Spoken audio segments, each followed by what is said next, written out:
أعوذ بالله من الشيطان الرجيم بسم الله الرحمن الرحيم الحمد لله وكفى ثم الصلاة والسلام على عباده الذين اصطفى وبعد السلام عليكم ورحمة الله وبركاته musidɓe julɓe tedduɓe teddirɓe l'islam kala ka wawɗo wonde hoore adna allah musidɗo moɗon abdallah diallo bruxelles salmini on salminago dina salminago yimɓe aljanna ka aljanna yo allah waɗan on fo moɗon jeyaɓe yimɓe aljanna. haray adominatande yewtere komi faala yewtugol ɗongol e inde radio lawol kisal on.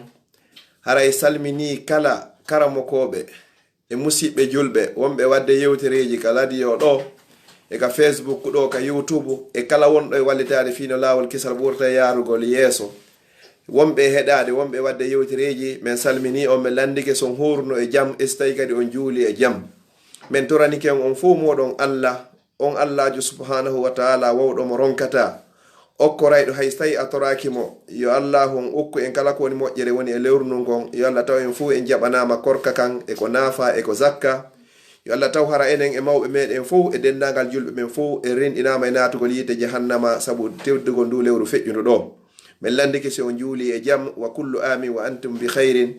haray men toriki allah yo allah on tawni en suumayeji heewɗi so tawnari en yo allah taw hara o yaafiki en so ƴettiti en.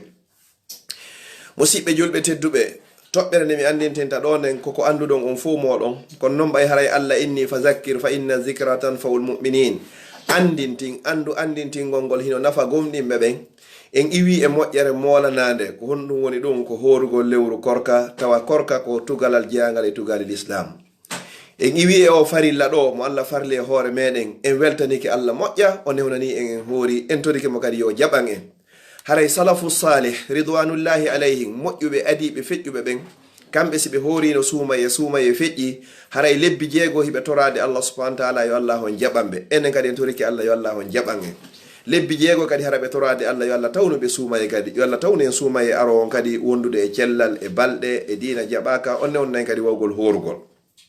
haray komi andintinta ɗo nelaɗo sallallahu alayhi wa sallam hiɓe maaki e hadisi selluɗo mo yeddodiraka e muɗum mo imamul boukhari imam muslim fillotoɓe hadiseji ɓen fof hino fellimo karamokoɓe kadi fof hino fotti wondude hadise on hino selli kon ɗum ɓurɗaɗo on maaki ka yiɗangol en moƴƴere nden ɓe yiɗa hay goto e meɗen yaha yiite ɓe faala en fof meɗen yew aljanna ko honɗum wawata hebbingol compte ji men ɗin hebbina balance men on teddinoyama yawmal qiyama ko ɗum ɓe faala yeetade en ɗo e hadisi daɓɓo ɓe maaki honɗum wo kala horuɗo lewru suumaye balɗe 29 ma balɗe 50 suumaye on feƴƴi o juuli e jaam o watti balɗe 6 e nder juldandu wo haray baraji makko ɗin hino fota was tawi o hoori hitande timmude. allahu akbar. hoora lewru suumaye watta balɗe 6 pet e nder juldandu ndun wo baraji ma hino fota wa horuɗo hitande. jonno musidɓe julɓe tedduɓe en gayni suumaye on siɗa faala fuɗɗoto hande bimbi julde ettoɗa heɓa balɗe 6 e nder lewru suumaye ɗum. no woodi woɓɓe innuɓe ko ya jokkidir directement, no woodi wiwɓe joni hiɗa wawi taƴidirde, no woodi wiwɓe haray ko ya heɓu tum balɗe 6 e nder juldanu ɗum ɗo e juldandu lannu hara heɓi balɗe 6 haray ko ɗo gol lawol ɗo wonɗen e yarude mo beeyo eto musidɓe julɓe tedduɓe heɓa balɗe 6 ɗe horuɗa e nder ndu juldandu ɗo aɗo juldandu lannude fiyo allahu windane baraji wa horuɗo hitande. jon noon ɗum ɗo haray wona par hasard na ko hotta tun koko kalkila ha moƴƴi tawata sa waɗi balɗe 50 suumaye ma balɗe 29 a watti balɗe 6 kadi e nder juldandu hiɗa mari baraji horuɗo hitande. musidɓe julɓe tedduɓe enen julɓe en ko balɗe 350 woni e nder hitande men nden ma balɗe 359 woni hitande men 360 jours ma ɗum 359 jours. joni noon allah inni honɗum ka deftere makko man jaa bil hasanati falahu ashru amsaliha. kala waɗɗo moƴƴere hu gotum allah yoɓaymo wasayi o waɗi moƴƴi 10. joni noon sen hoori balɗe 50 tawi nyallal be ko allah yoɓata en ko fotanawa balɗe 10 haray ko ɗum e nder balɗe 50 ɗen ma balɗe 29 ɗen e galɗa 300 jours haray balɗe 300 hawroyta nyallal be 10 sa multiplie 10 ne laabi 50 ko hawroyta ko 300. joni noon e heɓi balɗe ɗen ɗon no luttani en balɗe jewɗo yo hitanden timmu balɗe 60. joni noon ɓurnaɗo tagi e fo ngon inni ɓe maaki hadiseji maɓɓe selluɗi ya ɓeydu balɗe 6 e nder ndu juldandu ɗo. balɗe 6 ɗen si tawi ñallal be ñallal a yoɓete 10 haray balɗe 6 ɗen 10 nde laabi 6 ko 60 hawrata. fa ya subhanallah, ko ɗum ɗon e laaɗo sallallahu alayhi wa sallam woni ko ɓe maakirari ɗum ɗo wama yantigo anil hawa. ɓurna ɗon ɓe wowlirta beleɗe. in huwa illa wahyu yuha, kala ko ɓe maaki haray ko immorde Allah subhanahu wa ta'ala, ko Allah woni ko wahyini e maɓɓe. joni no musidɓe julɓe fa hayya bina hittinen heña hooren ɗe balɗe 6 ɗo fiyo Allah windan en baraji en hoori hitande timmude 10. miɗo anditana jama on fo, miɗo andigoy ko anduɗon kono ko fiwata on tigi welsindo tentini ene woni ɓe occident ga joni ñallal ngal hino juuti haray no waɗi ɗiɗo no natiri ɗo ha juldandu lanna hara heɓari balɗe 6.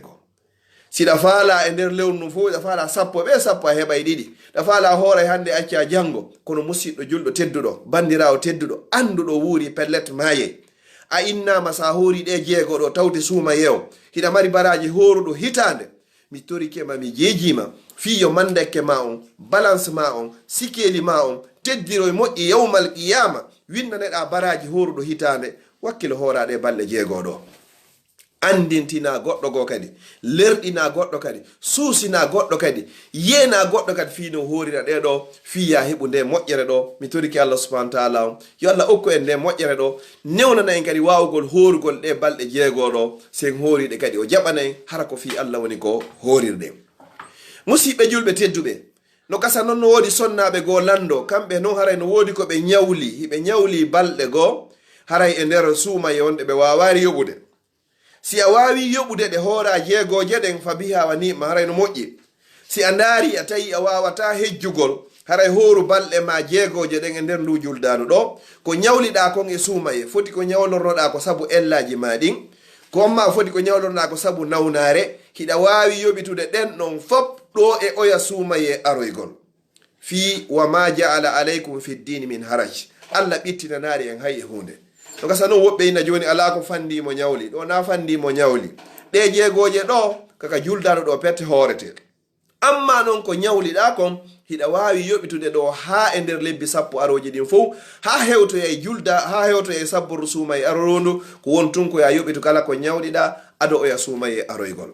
joni noon wota welsido ɗo inchallahu haɗe balɗe ndewru ndu maya hara heɓari ɗe balɗe 6 ɗo. mi toriki Allah subhanahu wa ta'ala on Allahjo newnanɗo e wawgol horugol lewru suumaye yo newnan en kadi wawen horugol ɗe balɗe 6 ɗo sen horiɗe kadi yo jaɓan en kadi sabu teddugol ndu lewru feƴƴuno ɗo ko Allah woni okkorowo hayso o toraka, wona noon fere si o torama.